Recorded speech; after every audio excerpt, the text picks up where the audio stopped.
Hello everyone. आज हम प्रेमचंद्रोत्तर युग में इलाचंद जोशी को पढ़ेंगे। कल हमने जनेंद्र कुमार के बारे में पढ़ा था। आज हम इलाचंद जोशी के बारे में पढ़ेंगे।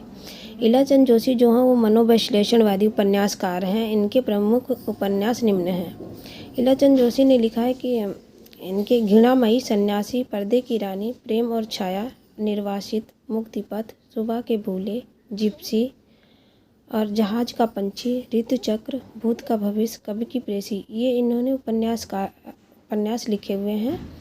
और इनको हम ट्रिक से पढ़ेंगे जिससे हमें जल्दी याद हो जाए और हम अपनी सफलता तक पहुंच सकें। इलाचंद जोशी ने लिखा कि घृणामयी, इलाचंद जोशी घृणामयी हो गए और सन्यासी बन गए। घृणामयी होकर सन्यासी बन गए और वहीं पे पर्दे की रानी थी जो प्रेम और छाया से निर्वासित होकर मुक्तिपथ पर चली गई थी। या पर्दे की रानी प्रेम और छाया से निर्वासित होकर मुक्तिपथ पर चली गई। और सुबह के भूले जो है वो जिप्सी में बैठकर जहाज का पंछी देखने गए तो वहाँ पे ऋतुचक्र दिखाई दिया। तो ऋतुचक्र में उन्होंने भूत का भविष्य और कवि की प्रेसी देखी। क्या देखा? ऋतुचक्र में भूत का भविष्य और कवि की प्रेसी देखी। अगर आप लोग इस सन को भी याद करना चाहते हैं तो क्रमवाइज सन को भी याद कर सकते हैं।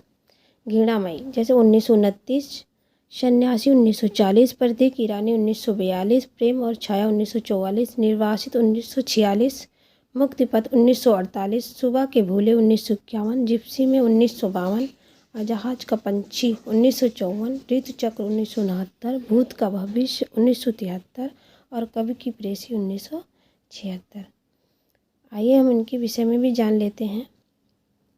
घृणामयी एक युवती के पश्चाताप का चित्रण 1950 में लज्जा शीर्षक से लिया गया है। सन्यासी जो है नंद किशोर के अहम भाव का मनोविश्लेषण किया गया है। पर्दे की रानी मानसिक विकृतियों की व्यक्तियों के चरित्र के मनोवैज्ञानिक व्याख्या है।